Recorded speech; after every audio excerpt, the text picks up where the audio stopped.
book lovers, it is G-Swizz here, and I'm here today with my June TBR.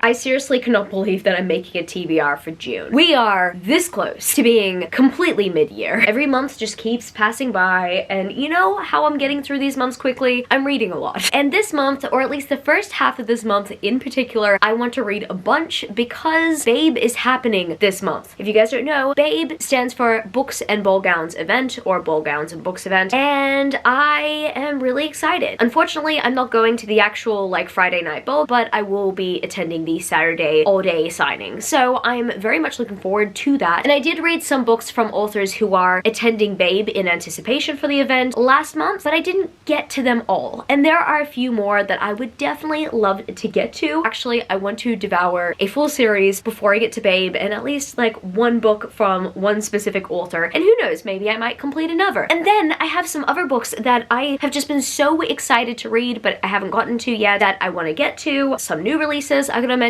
I have a pretty packed TBR for June, and I believe I can do it. I'm at least going to try to do it. So you know what? We're gonna try to do it. We're gonna try to nail this. So I guess without further ado, let me show you how ambitious my TBR is for the month of June. Now, if you were wondering what the full series I wanted to read before Babe was, it just so happens to be the Deliciously Dark Fairy Tale series by K.F. Breene. So I started this in the month of May, and I realized after reading so many books in the Crave series, I could not continue on with it. So I read the first few chapters, and as much as it was pulling me in slightly, I just knew that based on the density of the Crave series, that I was not going to enjoy a new paranormal fantasy romance as much. So I put it down, and I wanted to give it a try again in the month of June. I'm going to pick up where I left off with A Ruin of Roses. I really do want to continue on with it because I reckon that A Beauty and the Beast reimagining definitely deserves that. And then I have the next 3 books here, and I reckon that at least the first 3 books might just be a breeze, but the last book is almost 700 pages. It is definitely one of the biggest books on my TBR, and I really want to read at least majority of the series before I meet K.F. Breene. I just knew that reading one book in the series was not going to be enough. I initially just wanted to read one book, but you know what? No,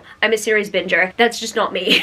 I mean, sometimes I will read one book in a series and that's that, but I think with this series, I really need to binge it. It just seems so bingeable. Based on the first few chapters of A Ruin of Roses, I just knew that I needed to commit. So I'm hoping to commit to this series this month. I also have the Demigods of San Francisco on my shelves, at least the first 2 books, my Arcane Society exclusive editions. So if I want to read something else by K.F. Breene, I do have options, but I at least want to get to one thing by K.F. Breene before I see her at Babe. I would really love to see her at Babe. I would really love to get these signed. I really hope that I love the series overall. This is probably the most intimidating thing on my TBR this month in terms of length, but I have another book that I want to get to before Babe that is just intimidating based on its subject matter. And that, my friends, is Haunting Adeline by H.D. Carlton. So some of you guys might know what this book is about, but just in case you have no idea what this book is about, this is Haunting Adeline. It is a stalker romance.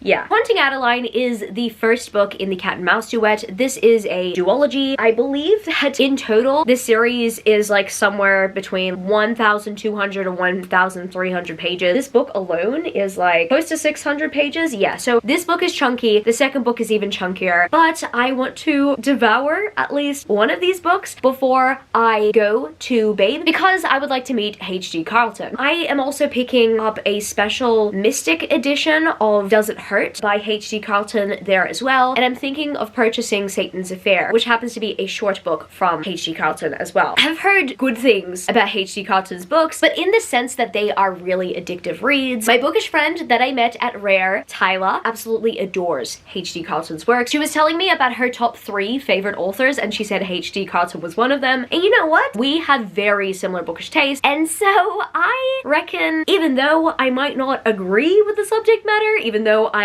don't condone the subject matter, I reckon I'm going to enjoy it based on the fact that Tyler loves it. So I'm going to give Haunting Adeline a try. We will see. You know what? Maybe, just maybe, I might read Haunting Adeline and think to myself, maybe I can't meet HD Carlton at the event because I'm just so grossed out. Or it could be the opposite. Maybe I will just somewhat enjoy this book, but I want to express to the author that they made me feel conflicted. You know what? I did that with J. Bree.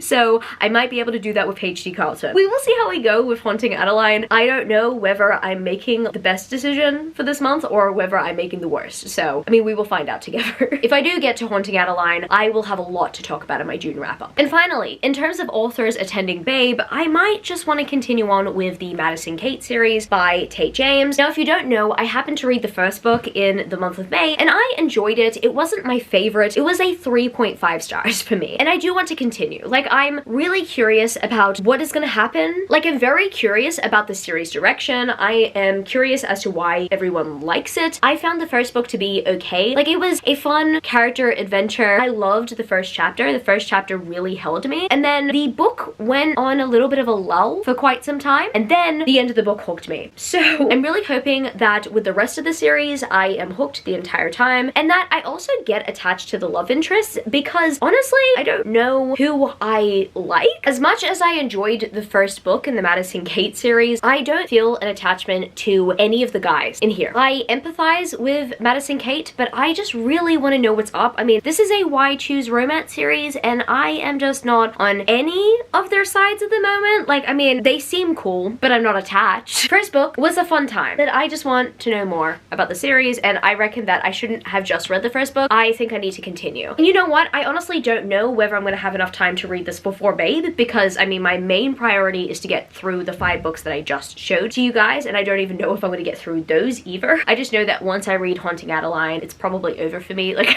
I don't know whether or not I'm going to have a terrible book hangover, but what I do know is that I do want to complete my series. So I do want to complete the Madison Kate series. So if I don't get to it this month, I will get to these in a future month. I pretty much want to know why these books are so hyped. And the next book I would love to read in the month of June is Cherish by Tracy Wolff. This is the 6th and the final book in the Crave series, or at least the 6th and final book. We are following Grace as a main character because there will be a Crave spin-off where we are following another main character. And I'm very much looking forward to that. I'm very much looking forward to the characters we are going to be following in that series, but I need a good finale for my girl Grace. And honestly, I don't know whether Cherish is going to be epic or not. I just hope that it's good. I hope that it is a fair conclusion to Grace's story and that we get to see the fruit of everything that she accomplished within this series. I am proud of my girl Grace, and oh my goodness, Hudson Vega, he can get it. I just love him and I just need another book with him. So I'm looking forward to diving into Cherish, experiencing Grace and Hudson for one last time. This book's publication date is either the 30th or the 31st of May, right on time for the month of June. So in the month of June, I would love to read it, even though I'm not yet ready to say goodbye. This one's gonna make me so emotional, I swear. And speaking of most anticipated book releases, I did not get to Bewitched by Laura Falasa. Here I'm holding the Fabled exclusive edition, and this has got to be the prettiest special edition they've ever done, in my personal opinion. And to top it all off, this is probably my most anticipated release of the year, so I'm extremely content. But let me show you what the book looks like out of the slipcase. So on this beautiful special edition, we have these pages that say "For Now" and "Forever." And here is the front cover, but let me show you the spread. Oh my goodness, this is just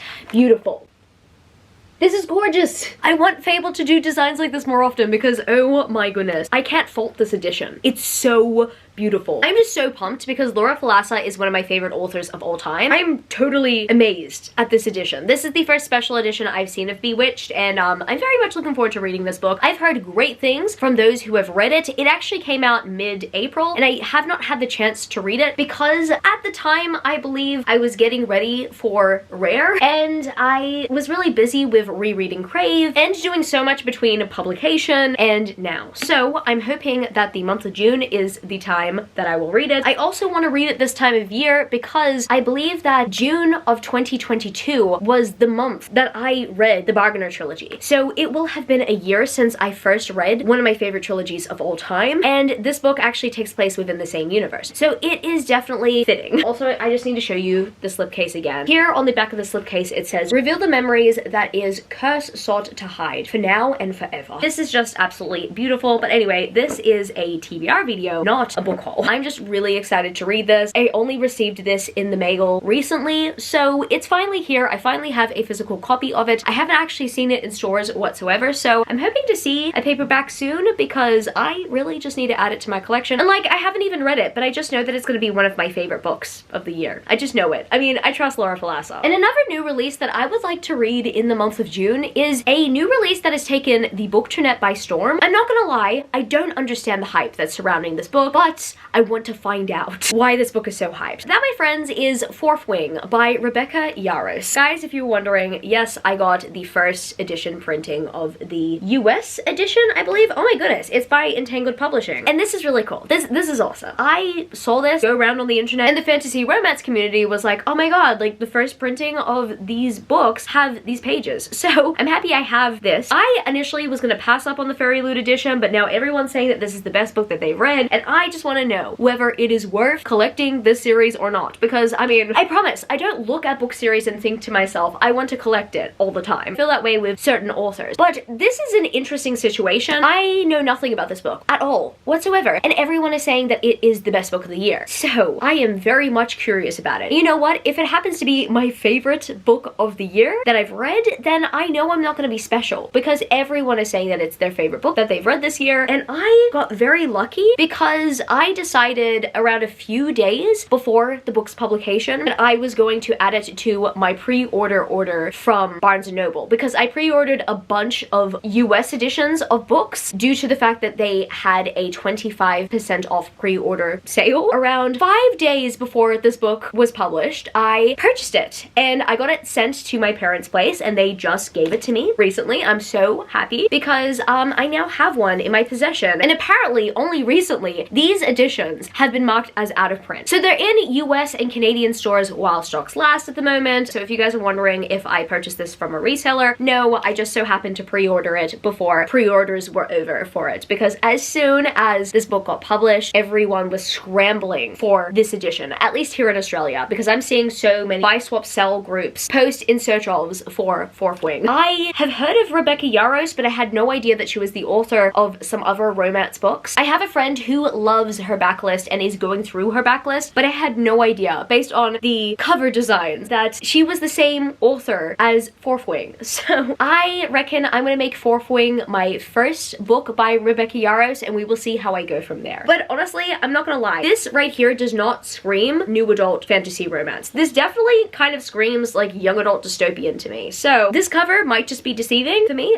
We will find out together. I'm very much looking forward to this read, and I initially wasn't even anticipating this book. So it's kind of incredible how the booktranet works, you know? And the second last book I put on my June TBR is The Dead Romantics by Ashley Poston. This book was actually recommended to me for the 12 Friends Recommend Me 12 Books Challenge by Abby Lee C, the book lover, here on BookTube. I asked her to recommend me a romance novel because majority of the book recommendations I received for the challenge were pretty dense. So I decided that I was going to trust her with a recommendation, and she delivered. I'm very much looking forward to reading The Dead Romantics. This is the Fairy Loot exclusive edition. Look at how stunning this cover is, but also check these pages out. Look at that.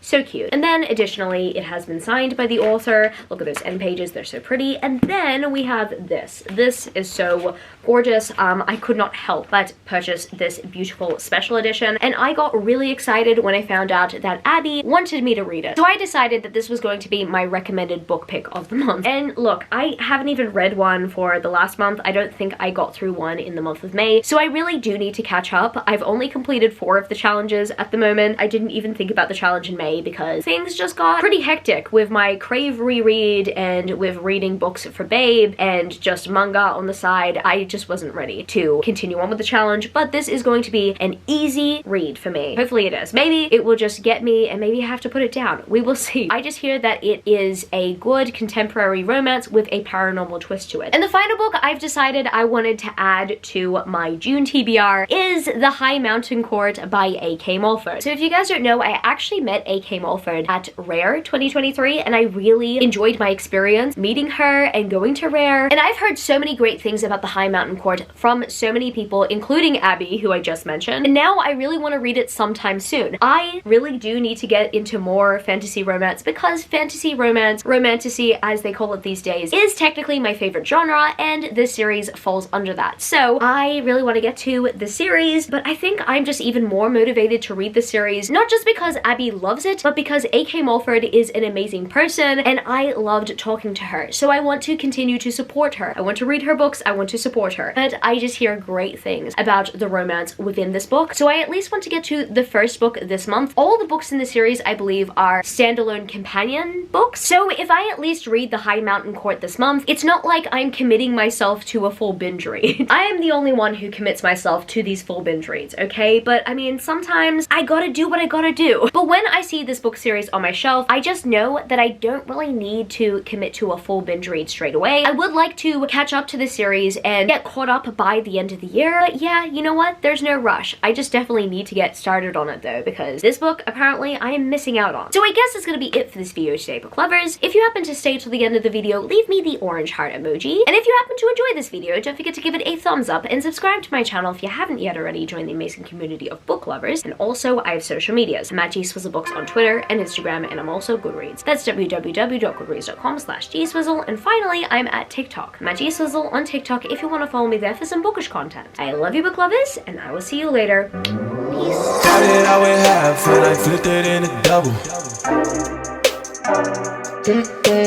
How did I weigh half and I flipped it in a double?